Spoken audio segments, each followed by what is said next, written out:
Yo, what's up guys? Welcome back in another YgoPro duel video. Next match, Cross-Banlist Cup. So Group D, two decks with currently sitting at 0 points. So both Synchro Cat and Zombiesworn are sitting at 0 points. So very important that one of these decks or both decks actually win their match here to still have a chance to go on to the top 16. The first deck list, we already know Synchro Cat, very nostalgic deck, all the way back in 2009.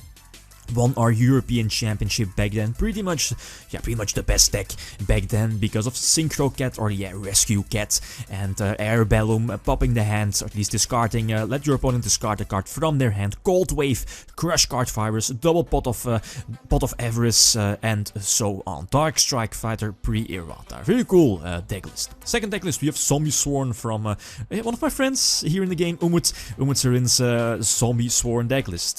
During Teledat era, a very strong decklist, definitely, with Card of Safe Return, banned for a reason, triple burial from a different dimension, a full Lightsworn engine with solar recharge and charge of the Light Brigade, the zombie engine with Mezuki, and Plague Spreader with Malicious and so on. And if you can pair it up with Card of Safe Return, it's very, very brutal. Yeah, let's hop into the first game.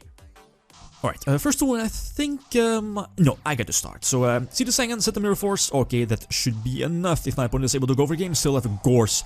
Right, he starts off really well, immediately activating the Card of Safe Return, then charge, maybe hoping to mill a Wolf to already get a draw out of Card of Safe Return. And yeah, that's right, the Card of Safe Return is banned. The nice shenanigans with Lumina, with Zombie Master, and more shenanigans, of course. It's not once per turn. Perfect example. If, if Card of Safe Return would have had the restriction of only activating its effect once per turn, the card would have perfectly been fine. Same with Supply Squad, I believe, if I'm not mistaken. He goes for Hades. It forces out my Mirror Force. I think not activating the Mirror Force would leave me dead. Right, Gorse would not have been able to activate. And I decided to take more damage to drop the token. I think the only chance that I here have of winning is to win here. This my turn to go for game, make a huge push, but yeah, we know, I think he has one Necrogarna in his graveyard, so I pretty much knew that I wasn't able to win this one. Go for Panther, copying the Stardust so my Arcanite can go through. Yeah, maybe he should have negated that anyway. So yeah, Panther forces out Panther. I think I have to activate my Panther here to negate the Mirror Force. I believe he only plays 2 traps, Mirror Force and Crush Card, but I think I had to take the chance getting rid of both Colossal Fighters with Arcanites and then just recklessly attack into his field and still have Brain Control, but again, he does have Necroguard now, so no way that I would have been able to attack for a game. So that's why I kept the Brain Control just in case, but it's not going to matter. Triple Goyo must be nice. Game number 2, I get to start Allure and banish a Spy. Back then, that wasn't really a move you wanted to do. If it wasn't for Crush Card here, I definitely wouldn't have banished my Spy, but I probably would have banished Plague.